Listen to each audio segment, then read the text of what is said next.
¿Ya? Mis amigos y mis amigas, buenas noches. Aquí de nuevo con ustedes, cumpliendo la cita de estos 19 lives que vamos a estar trabajando. Les voy a dejar una pregunta para que ustedes vayan procesándola. La idea es que esa pregunta se va a ir solucionando poco a poco, porque este es el tema que vamos a estar trabajando durante esta media hora, máximo 40 minutos. ¿Cuál imaginan ustedes que es, como quien dice, yo le llamo el cáliz sagrado de cualquier disciplina, el cáliz sagrado de cualquier actividad, el cáliz sagrado de la supervivencia? Y ustedes cada uno me va a arrojar una información a ver qué infiere cada uno. O sea, cuál es el punto de llegada, qué hace que cualquier proceso funcione, no importa cuál. Muy bien, hoy es un tema de propósito, o sea, es importante que siempre exista un para qué, porque con ese para qué es que el ser humano puede realizar actividades en su vida diaria, con ese para qué es que el ser humano se puede proyectar. Hay un modelo muy importante que en su momento histórico yo conocí, que es un modelo que me ha arrojado muchas posibilidades en mi vida. Se llama un modelo de precisión. ¿Cómo funciona ese modelo de precisión? ¿Quién? ¿Qué? ¿Para qué? ¿Dónde? ¿Cuándo? ¿Cuánto? ¿Y cómo? No importa cuál sea la actividad que vaya a realizar, cualquier actividad, hasta el solo ejercicio de ir al baño, siempre apliquen ese modelo de precisión. ¿Qué? ¿Quién? ¿Para qué? ¿Dónde? ¿Cuándo? ¿Cuánto? ¿Y cómo? Cuando a un proyecto le falta resolver una de esas preguntas, el proyecto colapsa. Pero cuando el proyecto tiene todas esas preguntas solucionadas, la probabilidad de que el proyecto sea exitoso es muy alta. ¿Por cuál razón es importante eso? En este caso, aplicándole el qué, quién, para qué a este proceso que estamos manejando.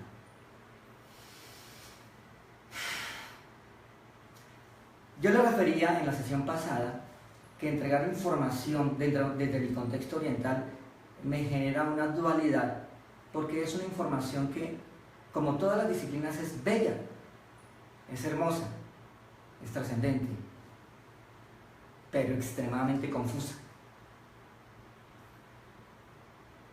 En una ocasión, escuchando a mi maestro, a mí me causó sorpresa escuchar ciertas anécdotas, ciertas inferencias de otros maestros que mi maestro conocía. Entonces, un día estábamos manejando unas técnicas de Qigong, unas técnicas de Tai Chi, unas técnicas de manejo de energía, y yo le quise preguntar por otros maestros que manejaban energía, y él me empezó a contar sobre un maestro que un auditorio completo, o sea, lo que se llamaría aquí un estadio completo lleno de personas, él se paraba, el maestro que él conocía, levantaba las manos, empezaba a mover energía, y llegaba un momento que pasado 5, máximo 10 minutos, todas las personas que estaban ahí tenían un calor muy intenso. Era una manera de decir, está manejando energía, Qigong. Había otra técnica que ese mismo maestro manejaba, que consistía en lo siguiente. Entonces, él se ubicaba sobre una plataforma, y una vez que estaba ubicado sobre esa plataforma, la tarea era que 4 personas o 4 hombres muy fuertes vinieran cada uno desde 4 puntos y lo alzaran. Entonces la prueba consistía en si lo podían alzar. Entonces al principio venían con una facilidad absoluta, lo alzaban con una facilidad absoluta, y venía la siguiente fase, que era, él empezó a manejar técnicas de energía, manejaba una técnica que se llama enraizamiento, y los 4 personas ahí les era imposible subir, levantarlo. O sea, era una manera de hablar de cómo la persona tenía una técnica muy avanzada de manejo de energía, de Qigong, para anclarse al piso y que le fuera imposible levantarlo. Ustedes podrán encontrar en internet muchos ejemplos de estos, pero yo hablo de alguien muy cercano a mí, que era mi maestro, y cómo yo recibía retroalimentación cada vez que hacía preguntas con él. Y obviamente yo veía muchas demostraciones en mi escenario como artista marcial sobre manejo de energía, sobre Qigong. Pero la razón por la que les estoy nombrando esto es porque me causó sorpresa, me causó mucho impacto post a la conversación, cuando él me decía que muchos de estos maestros, aunque eran maestros del manejo de energía, tenían situaciones económicas, tenían situaciones de vida, y que muchos de ellos estaban incluso involucrados en temas delictivos, temas de narcotráfico, temas de delincuencia, siendo maestros de manejo de energía. Y yo como que dije, ¿cómo así que mi cabeza se me está colapsando? ¿Por qué unas personas que manejaban energía, que eran maestros, estaban involucrados en situaciones delicadas de vida? Y el tema que había detrás de eso era dinero. Me contaba cómo muchos de esos maestros, ¿sí?, siendo expertos en lo suyo, vivían en la pobreza. Yo decía, al principio no entendía el concepto hasta que finalmente entendí que el hecho de que la persona fuera experta, en este caso en el manejo de energía, no significaba que la persona tuviera la habilidad de hacer que esto se volviera dinero o que se monetizara. Pero lo interesante de esta anécdota es que eso ocurre en todos los escenarios. O sea, la persona que es experta en electrónica, la persona que es experta en administración, la persona que es experta en pintura, la persona que es experta en asesorar a otros, sigue teniendo muchos inconvenientes económicos. O sea, detrás hay un tema, ¿sabes? ¿Cómo es posible que siendo un máster en lo que hacen, se les dificulte convertirlo o monetizarlo? Y eso fue una lección importante en su momento. O sea, yo siempre digo que mi maestro tuvo muchas maneras de enseñarme, incluyendo aquellas en las que no se dio cuenta que me enseñaba. Cuando yo entiendo el concepto, yo digo, ok, entonces, ¿qué es lo que le permite al ser humano, independiente de cuál sea la actividad que haga, e independiente de lo que sea maestro, qué es lo que le permite realmente monetizar, o sea, volver cifras, volver dinero, lo que está haciendo? Y aquí es cuando yo empiezo a retomar la primera pregunta que les hice cuando inició este live, que decía, ¿cuál es el santo grial de la predicción? Perdón, ¿cuál es el santo grial de la supervivencia? Y el santo grial de la supervivencia es la predicción. Si ustedes observan, finalmente, ya sea que se haga un análisis de mercadeo, sea que se haga un análisis por algún modelo, o sea, porque hay simuladores, todo el tiempo lo que se está pretendiendo es prediccionar qué va a ocurrir. Una tormenta eléctrica, porque una tormenta como la que está ocurriendo en ese momento, porque es tan compleja, porque se dificulta prediccionar su trayectoria, porque se dificulta prediccionar dónde va de alguna manera a producir daño. ¿Qué hace un médico? El médico tiene que acogerse a un sinnúmero de exámenes que le permitan inferir o que le permitan prediccionar qué es lo que está ocurriendo con su paciente. Y luego lo medica y tiene que ver una evolución y de acuerdo a eso decir, entonces ahora vamos a hacer esto, vamos a hacer el paso 1, paso 2. O sea, el santo grial de la supervivencia en cualquier ser humano se llama predicción. Incluso hay un autor que yo estudio muchísimo que se llama Garnier, se llama la teoría del desdoblamiento del tiempo, en que es un astrofísico que se atrevió a desafiar completamente a los otros astrofísicos cuando hizo unas predicciones. Hizo unas predicciones que en el año 99 llegarían unos asteroides al sistema solar. Y él tenía una serie de modelos matemáticos que le permitían hacer esa predicción. Entonces, mis amigos y mis amigas, esto es muy importante. Sea que yo esté en el mundo del mercadeo, sea que esté en el mundo de la moda, sea que esté en el mundo de la asesoría, sea que esté en el mundo de no importa qué, el secreto está en aprender a prediccionar. Pero visto en términos orientales, a eso se le llama la capacidad de ver en la oscuridad. A eso se le conoce como técnica SCAN. Ahora, si nos ponemos un poquito mucho más lógicos, un poquito más occidentales, finalmente, ¿qué termina siendo la predicción? Porque esto se prestaría para un sinnúmero de interpretaciones y escuelas místicas y escuelas oscuras. No, pongámonos un poquito más prácticos. ¿Qué es la predicción? La predicción es un proceso estadístico. Y es un proceso estadístico que lo que hace es mezclar variable 1 con variable 2 y cuál es la resultante de mezclar esas dos variables. ¿Qué pasa si las variables son 10? ¿Qué pasa si las variables son 50? ¿Qué pasa si las variables son 1.000.000 de variables? Entonces, de acuerdo a ese millón de variables, de acuerdo a 50 variables, se crean una serie de escenarios potenciales y en la medida que esos escenarios potenciales se van dando, la predicción de alguna manera se va cumpliendo. Por ejemplo, yo tengo un recurso que es capaz de validar 2.600 variables por segundo para hacer una predicción que finalmente se vuelva dinero. Es un recurso y duré desarrollándole más o menos entre 5 y 6 años, 7 por 24, yo le llamo haciendo código, para que pudiera prediccionar y volverlo dinero. Ahora, las investigaciones dicen que para el cerebro básicamente todo el tiempo está prediccionando, porque para el cerebro es muy costoso no prediccionar. Entonces él empieza a decir, ¿qué pasa si me voy por la calle A? ¿Qué pasa si me voy por la calle B? ¿Qué pasa si me voy por la calle C? Y empieza de alguna manera a decir, lo más probable es que yo ahorre energía si me voy por la calle A.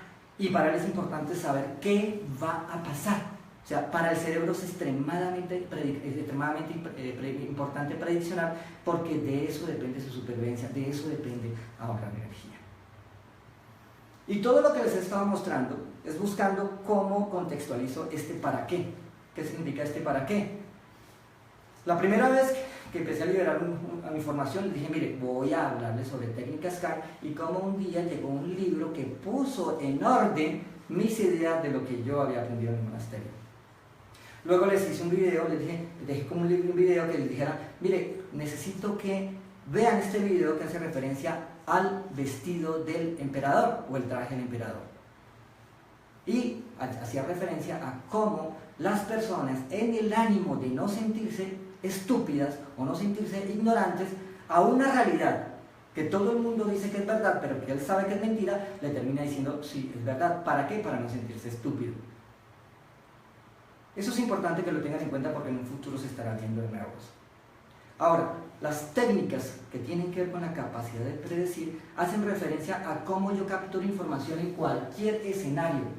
Puede ser un escenario audio, puede ser un escenario visual, o sea, en el entorno, puede ser un escenario libro, porque los libros lo que me entregan es información que si yo tomo toda esta data y la uno, me puede dar una predicción, lo que se llamaría una inferencia.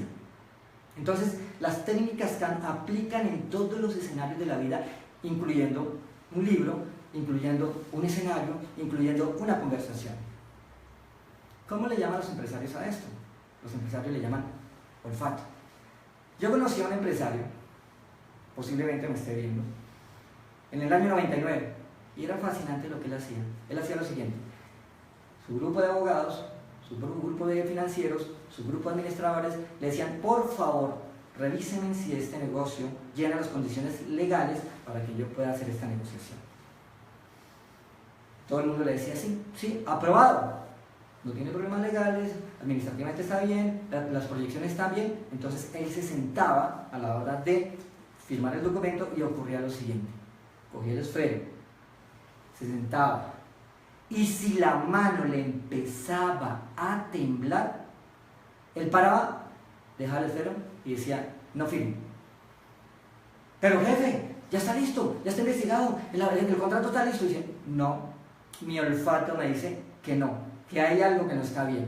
Y dejaba el esfero y se paraba. Investiguen bien. Y efectivamente después iban y averiguaban de fondo, algo había escondido que iba a hacer que el negocio fallara. Y es cuando entonces vienen un sinnúmero de anécdotas de personas que tienen mucho dinero o que han tenido logros importantes, en que aunque no hayan tenido la estructura académica y no hayan tenido la estructura a nivel de información completa, algo les dice que eso está bien o algo les dice que eso está mal. Entonces, este para qué es muy sencillo. Es un qué, las técnicas CAN. Un para qué, para que ustedes tengan la capacidad de percibir información todo el tiempo, de sí mismo, de su entorno, de un libro, de sonidos, de todo lo que hay en el ambiente. Entregárselo a su cerebro, que su cerebro lo someta a unos simuladores y el cerebro les entrega una información de los posibles escenarios que se pueden dar en ese punto. Esa es mi invitación y eso es lo que les estaré mostrando. Tendré que buscar la manera de que sea muy amigable para que cada uno de los que está ahí lo logre, o sea, muy básico, muy elemental. Existen muchas explicaciones complejas, pero voy a buscar que sea supremamente amigable de cómo se debe hacer. Si alguien tiene preguntas ahí, les sugiero que por favor las haga. Hoy hay un premio importante sobre una pista de descanso en que se le entregará a la persona que haga la mayor cantidad de live con respecto a una pregunta. Entonces, si alguien tiene preguntas, con mucho gusto estaré dispuesto a contestarlas. En el caso mío, en su momento histórico, yo lo usé. ¿Y cuando lo usé? En mi época de competidor. Entonces, mi capacidad, yo le llamaba telegrafiar. Era cuando yo me paraba con alguien y esperaba que esa persona me telegrafiara. Entonces era una posición muy centrada, me quedaba quieto, y me quedaba tan quieto que lograba percibir el más mínimo cambio de respiración o el más mínimo movimiento. Tenía que entrar unas técnicas que se llaman técnicas blandas.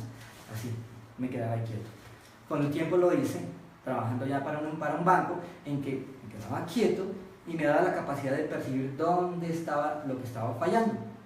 Con el tiempo lo hice con equipos. Y no tenía un gran conocimiento, simplemente le entregaba unos códigos a mi cuerpo para que mi cuerpo registrara la información.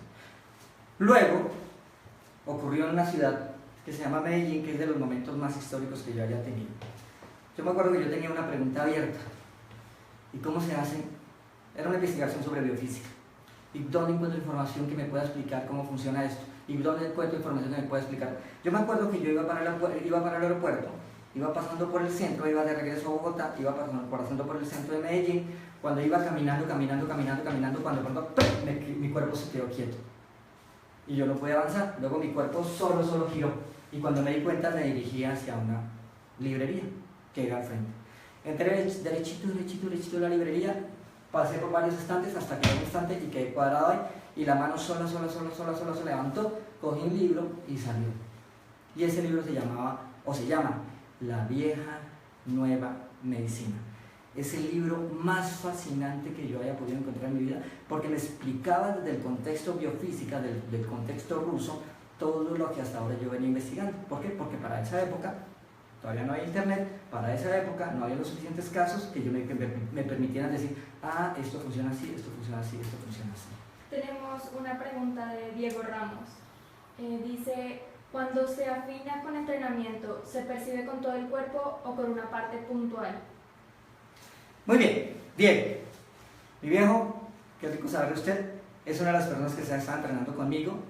Desde ya les digo, Diego tiene unos niveles de acceso a información súper altísimos, entonces gracias por estar pendiente. Diego, al principio, como ya lo está ocurriendo y como lo hemos hecho más de una vez con el entrenamiento de la fruta, solamente la mano va a detectar la fruta.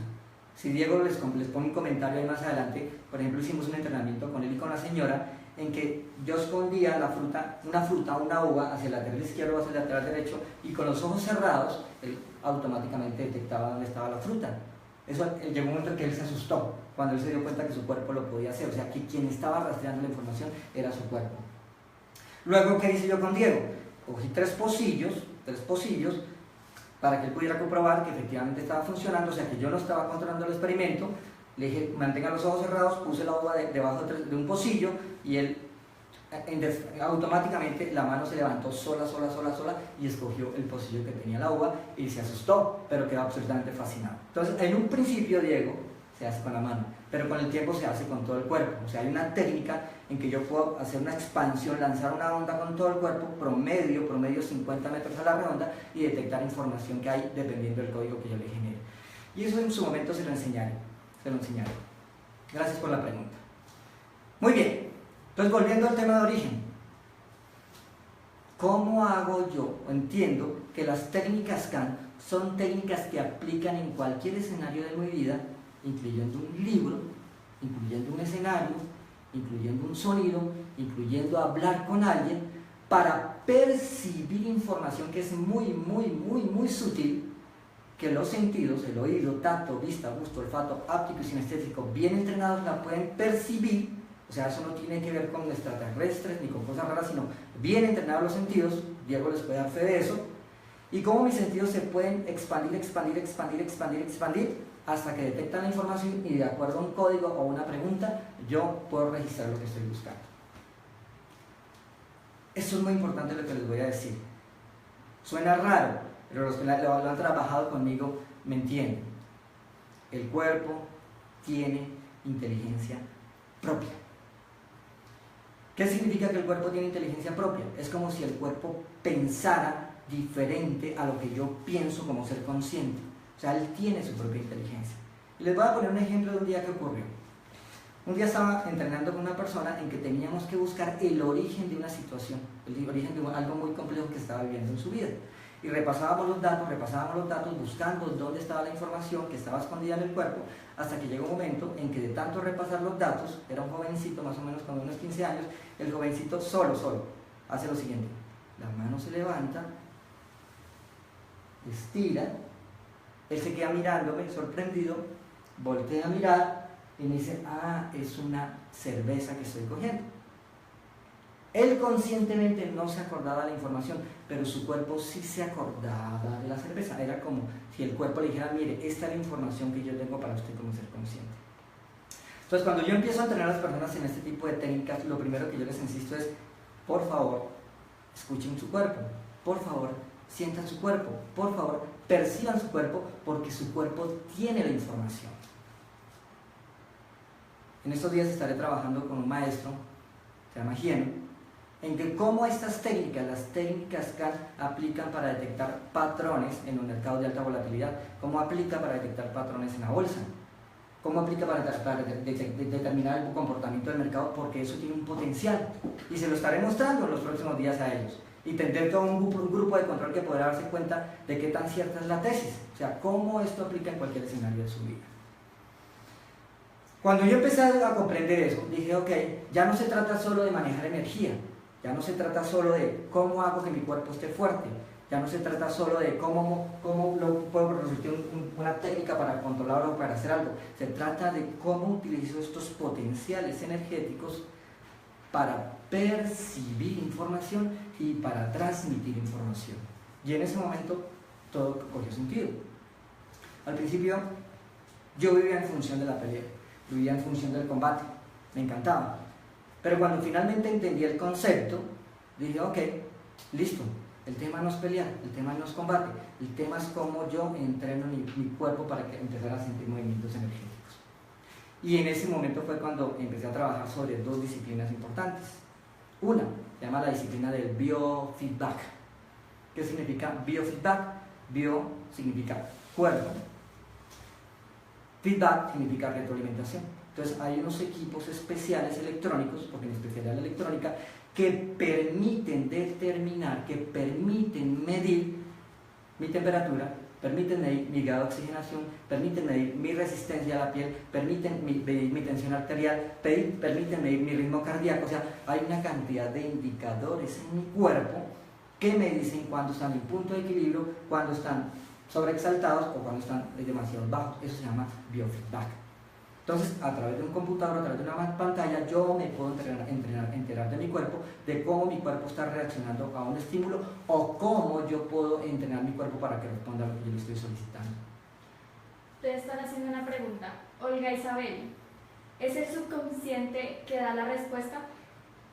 Sí, en las escuelas occidentales se habla mucho del subconsciente o el inconsciente. Sí, dicho en términos de subconsciente, quien tiene la información es el subconsciente en mi cuerpo. Dicho en esos términos, sí, la pregunta es válida.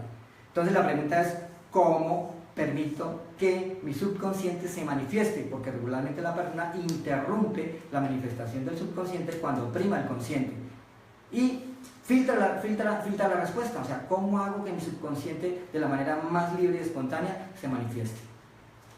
Entonces, con las clínicas de biofeedback, yo empiezo a interactuar con mi cuerpo y mi cuerpo me puede dar información de cuando está respondiendo a cualquier tipo de estímulo. Y hay muchos de los entrenamientos que yo le muestro a las personas para empezar a autorregular su salud. Vuelve y juega. El tema no es ser vital, el tema no es ser saludable, el tema no es ser feliz. O sea, eso es consecuencia de.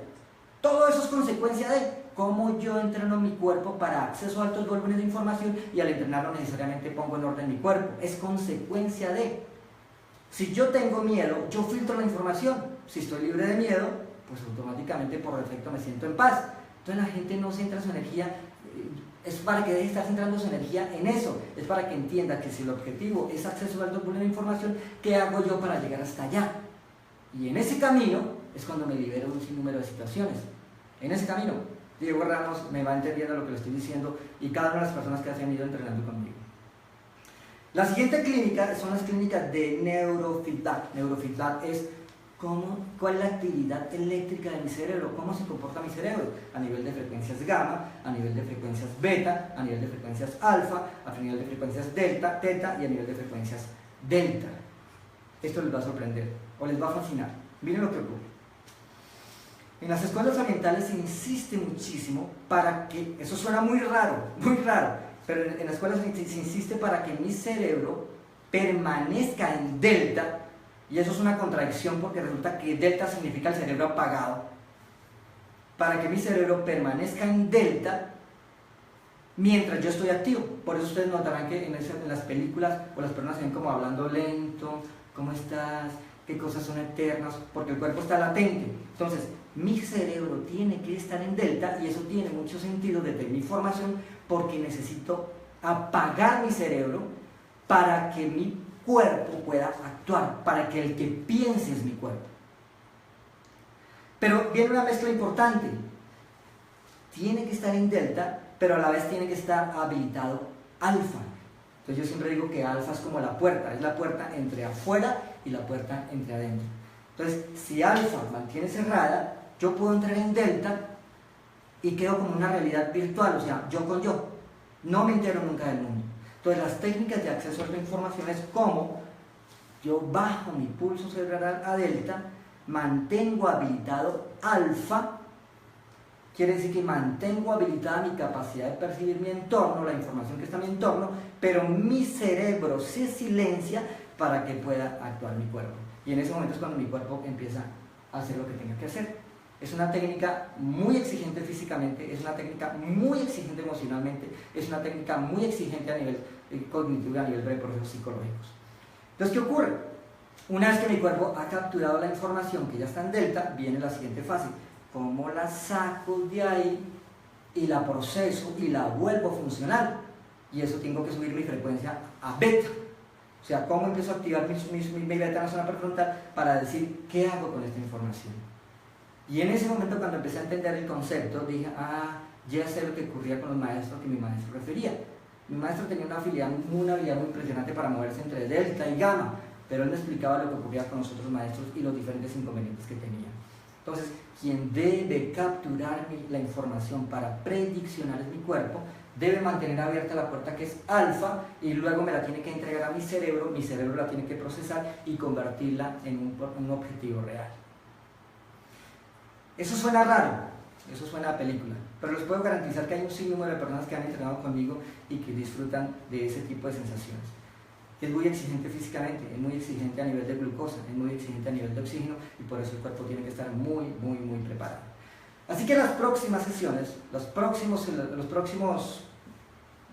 ¿cómo se llama? Live, que estaremos trabajando, tendrán ese propósito, entregar herramienta por herramienta, proceso por proceso, hasta llegar a ese nivel de acceso al total de la información. Cada uno llegará a un punto y será fascinante recibir su retroalimentación. Que se pueden hacer entrenamientos mucho más cerrados, entrenamientos con retiros. Sí, hubo un grupo que nos entrenábamos que nos íbamos 8 días a entrenar, salían de ahí volando, con miles de habilidades, en lo que fuera, miles de habilidades, todas te decía, vuelva